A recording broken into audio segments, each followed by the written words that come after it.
Hello friends, આજે આપણે બનાવીશું કાઠિયાવાડી ધાબા જેવું ગુવારનું શાક. અને જો તમે આ રીતે ક્યારેય ન બનાવ્યું હોય તો એકવાર જરૂરથી બનાવજો. તો જો તમે એકવાર બનાવશો તો વારંવાર બનાવશો, એવું ટેસ્ટી એવું બને છે. અને આ શાક આપણે એકદમ ઓછા તેલમાં અને એકદમ સરળ રીતે બનાવીશું. અને જો તમે આ રીતે એકવાર શાક બનાવી લીધું તો તમે બધી જૂની રીત ભૂલી આ રીતે શાક બનાવશો. આ શાક તમે રોટલી, રોટલા, પરાઠા કે ભાખરી સાથે સર્વ કરી શકો છો. તો ચાલો બનાવવાનું શરૂ કરીએ.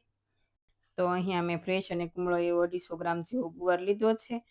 અને આપણે તેને ધોઈ ઉપર નીચેનો ભાગ આ રીતે કટ કરીશું. અને ગુવાર જો વધારે મોટો હોય તો તેને આ રીતે 2 ટુકડા કરી લેવાના. અને જો નાનો અને કુમળો એવો હોય તો તેને આખો રહેવા દો તો પણ ચાલે. હવે આ રીતે આપણે બધા જ ગુવારના ટુકડા કરી લીધા છે. તો તમે જોઈ શકો છો આ રીતે બધા જ ગુવારના ટુકડા કરી લીધા. સાથે તેની ગ્રેવી માટેની પણ તૈયારી કરી લઈએ. તો તેના માટે 1 સ્પૂન સિંગના દાણા, 1 સ્પૂન તલને આ રીતે આપણે વાટી લઈશું. જો તમારે મિક્સરમાં બ્લેન્ડ કરવું હોય તો પણ કરી શકાય. પણ જો આપણે આ રીતે ખરણીમાં વાટીશું તો તેનો સ્વાદ ખૂબ જ સારો એવો આવે છે. હવે સિંગ અને તલ છે તે અધકચરા વટાઈ ગયા છે તો તેમાં 1 સ્પૂન આપણે ગાંઠિયા એડ કરીશું.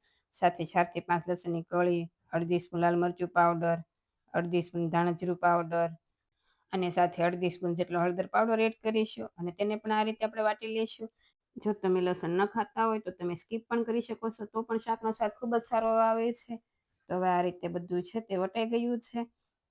તો આપણે સાથે શાકનો વઘાર પણ કરી લઈએ. પ્રેશર કુકરમાં 3 સ્પૂન જેવું તેલ એડ કરી તેલ ગરમ થાય એટલે તેમાં અડધી સ્પૂન જીરું, અડધી સ્પૂનથી થોડા ઓછા અજમા, સાથે 4 થી 5 લસણની કળી એડ કરીશું. અને 1 પિંચ જેટલી હિંગ એડ કરી 1 મિનિટ જેવું થવા દઈશું એટલે લસણની કળી છે તે સતળાઈ જશે. હવે જે ગુવાર કટ કરીને રાખેલો હતો તે એડ કરીશું.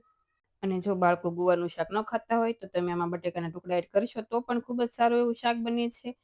હવે ગુવારને 1 થી 2 મિનિટ જેવું સાતળીશું એટલે ગુવાર છે એ સારો એવો સતળાઈ જશે. તો હવે ગુવાર પણ સારો એવો સતળાઈ ગયો છે. તો શીંગના દાણા, તલ, ગાંઠિયાને જે વાટીને રાખ્યા હતા તે એડ કરીશું. અને જો આમાં તમારે તીખું ઓછું વધુ કરવું હોય તે પ્રમાણે લાલ મરચું પાવડર એડ કરવાનો. અને જે પેસ્ટ વાટી હતી તેમાં મેં અડધી સ્પૂન લાલ મરચું પાવડર જ એડ કર્યો છે. પણ જો તમારે વધારે તીખું ખાતા હોય તો તમે વધારે પણ એડ કરી શકો છો. અને જો ઓછું તીખું ખાતા હોય તો તમે લાલ કાશ્મીરી મરચું પણ વાપરી શકો છો.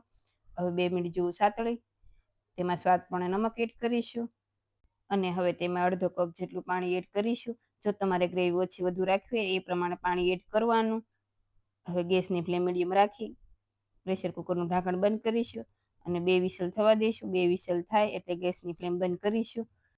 અને ગુવાર જો એકદમ કુમળો એવો હશે તો આ રીતે 2 વિસલમાં જ કૂક થઈ જશે. અને પણ જો થોડો હાર્ડ એવો હોય તો તમારે 1 વિસલ વધારે થવા દેવાની.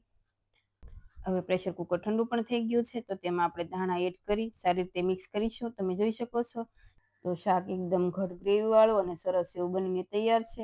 આપણે તેને ચેક પણ કરી લઈએ. તો ગુવાર સારો એવો કૂક પણ થઈ ગયો છે. તો શાક ગરમા ગરમ તૈયાર છે. આ શાક તમે રોટલા સાથે સર્વ કરશો તો ખૂબ જ સારું એવું લાગે છે. તો ધાબા જેવો ટેસ્ટ અને સાથે રોટલા હોય તો ખૂબ જ ટેસ્ટી એવું લાગે છે. આ શાક તમે રોટલી, ભાખરી સાથે પણ સર્વ કરી શકો છો. અને જો આ રીતે ક્યારેય ગુવારનું શાક ન બનાવ્યું હોય તો એકવાર જરૂરથી ટ્રાય કરજો. અને મને કમેન્ટમાં કહેજો કે તમને આ રેસીપી કેવી લાગી. જો રેસીપી ગમી હોય તો વિડીયોને લાઈક કરજો, શેર કરજો અને મારી ચેનલને સબસ્ક્રાઈબ કરજો. Thank you for watching.